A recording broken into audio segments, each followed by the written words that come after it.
സന്തോഷത്താലും ദുഃഖത്താലും ആഘോഷമാകുന്ന നൃത്തം.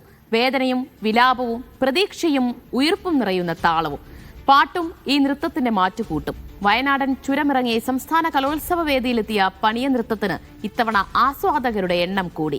കഴിഞ്ഞ കലോത്സവത്തിലാണ് ആദ്യമായി പണിയ നൃത്തം കലോത്സവ മത്സര ഇനമായെത്തിയത്.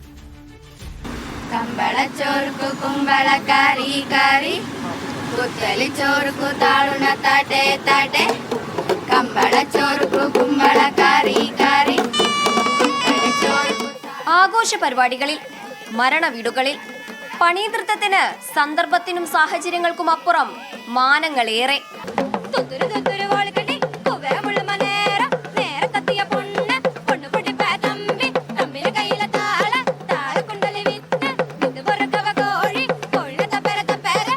ഞങ്ങൾക്ക് നല്ല അഭിമാനമുണ്ട് ഞങ്ങളുടെ തനതായ നൃത്തരൂപം ഇവിടെ വരെ എത്തിക്കാൻ സാധിച്ചത്. കൃഷിയെപ്പറ്റി പഠിക്കാനും ഓരോ രീതിയും വയനാട്ടിലെ ഗോത്രത്തെ പറ്റി പഠിക്കാനും നമുക്ക് പുതിയൊരു അനുഭവമാണ് നൽകുന്നത്. അതിപ്പം കലോത്സവത്തിൽ ഒരു ഐറ്റമായിട്ട് വന്നത് തന്നെ ഞങ്ങൾക്ക് വളരെ സന്തോഷമുണ്ട്. അരാട്ടി തുണിവേഷം, കുന്നിക്കുരു കമ്മൽ, കാശിമാലയും ഒറ്റ ചേലയും.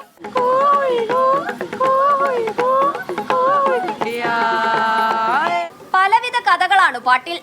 ബാമ്പു ബാമ്പു, പച്ചില ബാമ്പു, തുള്ളിച്ചോ പായിച്ചോ. ഭാഷയ്ക്ക് ആകാര വടിവുകളില്ല, വൃത്തിയുള്ള രാഷ്ട്രീയമുണ്ട്.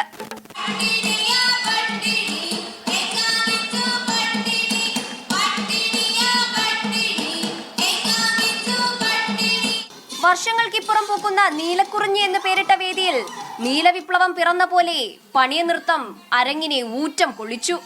വയനാട്ടിലെ പണിയ വിഭാഗത്തിന്റെ പരമ്പരാഗത നൃത്തം. വയനാടിന്റെ മക്കൾ അവരുടെ ചരിത്രവും സംസ്കാരവും ജീവിതവും കലാകേരളത്തിന് മുന്നിൽ അടയാളപ്പെടുത്തുന്നു. പ്രധാനപ്പെട്ട രണ്ട് കലാരൂപങ്ങളിൽ ഒന്നാണ് പണി നൃത്തം. ഇതിൽ തന്നെ രണ്ട് നൃത്തരൂപങ്ങളാണുള്ളത്, കമ്പളനാട്ടിയും വട്ടക്കളി. കമ്പളനാട്ടി എന്ന് പറയുമ്പോൾ വയലിൽ കൃഷി ചെയ്യുമ്പോൾ ചൂട് വെച്ച് ആടി ആഘോഷമാക്കുന്നതാണ് കമ്പളനാട്ടി. വട്ടക്കളി എന്ന് പറയുമ്പോൾ മരണാനന്തര ചടങ്ങുകളിലും പിന്നെ ആഘോഷങ്ങളുള്ള ദിവസങ്ങളിലൊക്കെ വട്ടത്തിൽ സ്ത്രീകൾ ചൂട് വെച്ച് കളിക്കുന്നതാണ് വട്ടക്കളി. അസമത്വത്തെ ഇല്ലാതാക്കുന്നത് കൂടിയാണ് കല. പണിയ നൃത്തം മനോഹരമായി ആ ദൗത്യവും നിറവേറ്റുന്നു.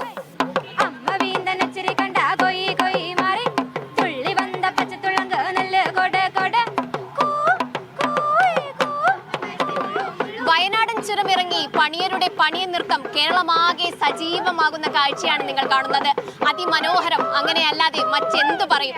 ക്യാമറ പേഴ്സൺ സഞ്ജു പൊറ്റമ്മലിനൊപ്പം സനിസ ശോഭ ചന്ദ്രൻ, മീഡിയ 1, കലോത്സവ നഗരി.